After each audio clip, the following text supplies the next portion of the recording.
Bienvenidos a esta videocápsula informativa de parte de la Universidad Abierta y a Distancia de México en la carrera de licenciatura en Gerencias en Servicios de Salud, la asignatura Bioseguridad de la Unidad 1 Bioseguridad, la tarea Evaluación de Riesgo Biológico con la docente, la doctora Laura Alicia Villalobos Rodríguez, una servidora, la alumna Citlali Nicole Canon de Dios. En este presente año vamos a realizar una videocápsula en donde vamos a comprender y aprender la evaluación del riesgo biológico. Y es muy importante comenzar con una introducción, donde me gustaría compartirles y hablar a ustedes que dentro de esta actividad de videocápsula vamos a poder comprender tanto como el riesgo biológico, vamos a comprender también algunos ejemplos de lo que es un riesgo biológico relacionado a las unidades hospitalarias. También vamos a lograr abarcar las características que tiene un peligro, la palabra peligro, en cuanto a la diferencia también de un riesgo biológico a un peligro. También vamos a abarcar lo que es una matriz de riesgo y vamos a poner también un ejemplo, vamos a aplicarlo en cómo se desarrolla e interpreta esta matriz. Esta actividad tiene como propósito que dentro de esta videocápsula se logre analizar los riesgos biológicos que pueden presentarse en las unidades hospitalarias. Comencemos. ¿Qué es un riesgo biológico? Bueno, y es que un riesgo biológico, según nos dice la Secretaría de Salud en 2015, que es aquella probabilidad de que se realice un daño y la gravedad de este, donde la principal causa del daño es un agente biológico. ¿Qué queremos decir con esto? En otras palabras, podemos expresar que un riesgo biológico se presenta por algún agente biológico o toxina que exista dentro de una actividad laboral, lo que provoca que exista un riesgo y la utilización de la manera incorrecta. Tenemos 3 riesgos biológicos relacionados con unidades hospitalarias. El primero, un enfermero atendiendo pacientes de contagio por gota, sin mascarilla, sin careta, ni ningún tipo de protección por falta de estos insumos que estoy mencionando, poniendo en riesgo la salud del enfermero de contraer la enfermedad. Y es que al momento de nosotros exponernos hacia un paciente de contagio por gota, quiere decir que se transmite por gota, y no tener nuestra protección personal adecuada, estamos poniendo en riesgo nuestra salud en ese momento, que se determina como un ejemplo de riesgo biológico. Segundo ejemplo, no tener bote rojo punzocortante de RPBI en una unidad hospitalaria, poniendo en riesgo a personal de limpieza quien manipula la basura del hospital. Recordemos que todos los objetos punzocortantes tienen que ir dentro del RPBI bote rojo punzocortante. Todos los punzocortantes desecharlos al bote rojo que se encuentra aquí, Ese punzocortante, si no existe, no tenemos dónde colocarlos punzocortantes. Entonces, esto genera un riesgo biológico, ya que al colocarlos en la basura municipal,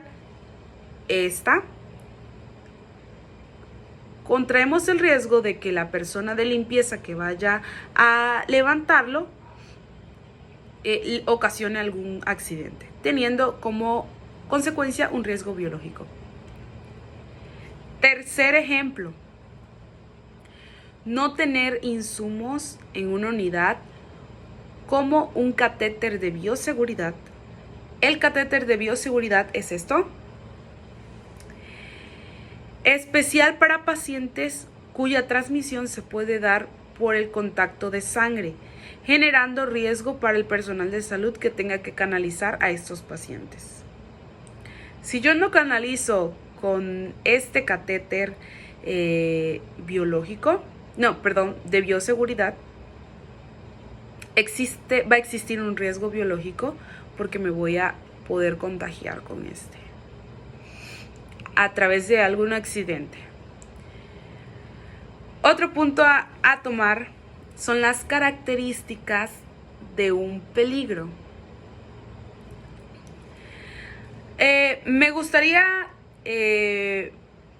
mencionar que Argentina en 2020 menciona que una de sus características es por ser una condición propia de los agentes, de poder causar alguna lesión, enfermedad, efecto adverso o daño. Además, este puede entenderse como alguna situación donde exista una amenaza o que pueda ocurrir una adversidad. ¿Cuál sería el peligro?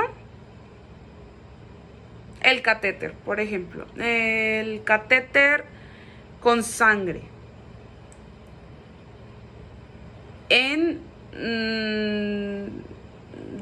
Desechado en la cama, ¿no? Está el catéter con sangre en la cama. Es un peligro.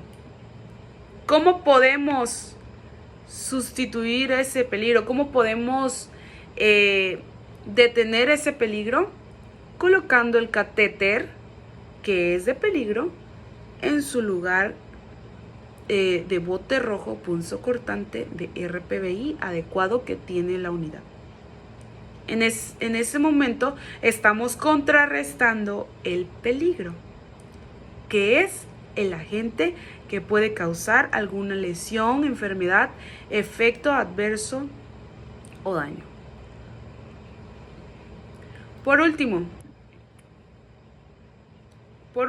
matriz de riesgo. Serrano en 2019 nos determina que es una herramienta que facilita la detención de riesgos, además de identificar el grado de riesgo.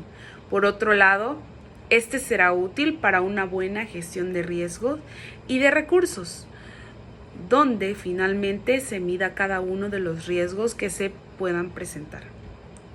Ahora, al aplicar un ejemplo para poder explicar cómo se desarrolla e interpreta una matriz de riesgo, pongo un ejemplo, esta imagen, donde si nos damos cuenta, del lado de las columnas, nos muestra la probabilidad inherente, colocándolo como muy bajo, medio y alto.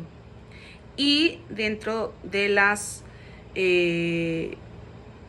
otras columnas tenemos el impacto inherente, determinándolo también como bajo, muy bajo, medio, alto y muy alto. De este lado tenemos ahora el nivel que clasifica cada uno de los colores que se colocan en ese recuadro. Riesgo marginal, blanco. El riesgo, el 2, que es el riesgo apreciable, es amarillo. El 3, que es el riesgo importante, anaranjado. Y el 4, que es el riesgo ya muy grave, que es como podemos clasificar, sería el rojo.